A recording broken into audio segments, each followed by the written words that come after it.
A very good morning to all of you, and thank you all for joining us today in our first international conference. It gives me a great honor to welcome you to the Children's Wellbeing in a Digital World, organized by the Emirates Safer Internet Society in partnership with Tycoon IT Consultants. Collaborative efforts that we need to take it further, using the society, for example, using the industries, using as well the academia and the government themselves. All of them going into that PPP partnership, public-private partnership, or actually we say it private-public partnership. We did great initiatives with many of the platforms provider to at least have some campaigns against many of those. It's an absolute pleasure to be back here in Abu Dhabi and in the United Arab Emirates. I'm pleased that the Emirates Safer Internet Society is organizing this important conference on the safety and the well-being of children and their families in the digital world. I commend you for your efforts to help society maximize the benefits of digital technologies.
Is a government entity in government of Abu Dhabi. We are the social operator arm for Abu Dhabi government.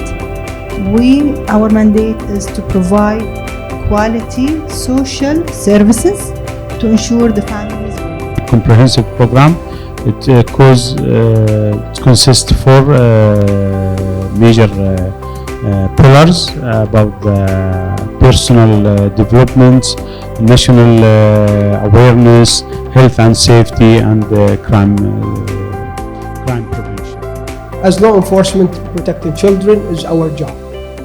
Protecting the whole society is our job. Technology can be a double-edged sword, which is a term that is very accurate because it has lots of benefits, but it also has lots of disadvantages. So one of the most common forms of online abuse is cyberbullying, which a lot of teenagers in this day and age face. And it's concerning because it's very common and it can completely break a child.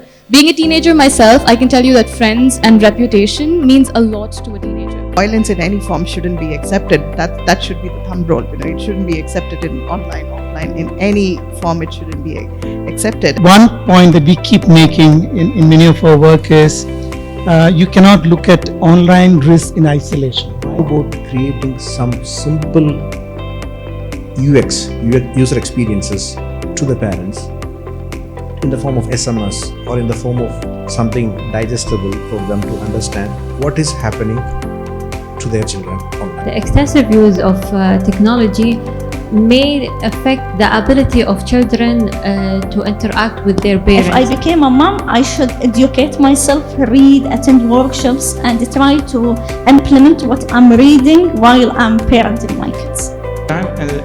For me, from an education point of view, to change something, I will need months, if not years, even to change a curriculum.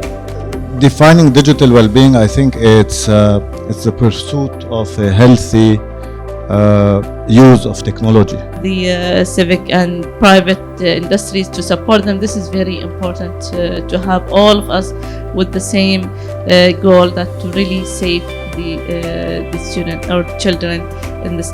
It's really easy to convince a customer when I meet a presenter, but it's hard to convince my teenage daughter, right? I mean, on certain aspects, it's really difficult, and that's where I feel that open conversation, the inclusive conversation, is really important. From a digital well-being perspective, I would believe it is a two-way responsibility, because it is about how we get the wellness from digital without the risk. There's a term called reverse mentoring, and I think that it's a really important discipline. Ministry of maybe Community Development or the previous initiative, Sanduq al-Zawaj, that, for example, we can influence good parenting by making it a mandatory for a new.